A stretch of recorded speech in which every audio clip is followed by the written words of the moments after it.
Parshas Vayikra, and much of the book of Vayikra, the book of Leviticus, talks about the maintenance, the running of a sanctuary.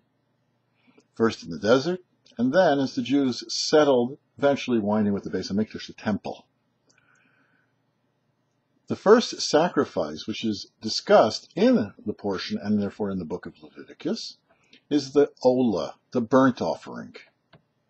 It was brought simply because a person felt like communing with the Almighty, for no other reason than just to bring a sacrifice. In addition, the community sacrifices, the communal sacrifices, were all burnt offerings. They differed, the burnt offering, than the other sacrifices in that it was totally and completely consumed on the altar, as say a chatas or an asham or a shlamim, where people actually ate part of the sacrifice. The Magid Meshorim, written by the Beis Yosef Karo, describes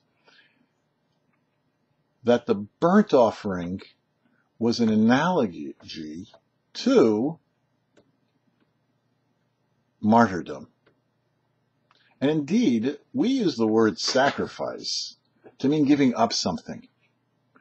We normally translate the word korban to mean to get closer, but here he actually translates it to mean to give up something, that it's burned completely, and says that it is as though the person who's bringing this burnt offering was actually martyred through fire, because the sacrifice is reduced to ashes.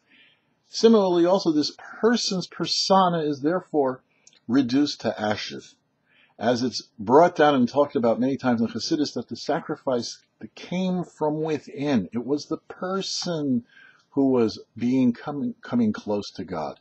The Almighty is not into barbecue. The Almighty is into us giving ourselves over.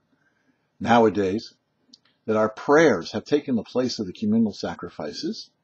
So when we engage in heartfelt prayer, such that we have some sort of a feeling of true devotion, then we also become consumed, and as though we're martyred through fire and have achieved the highest levels of service of the Almighty.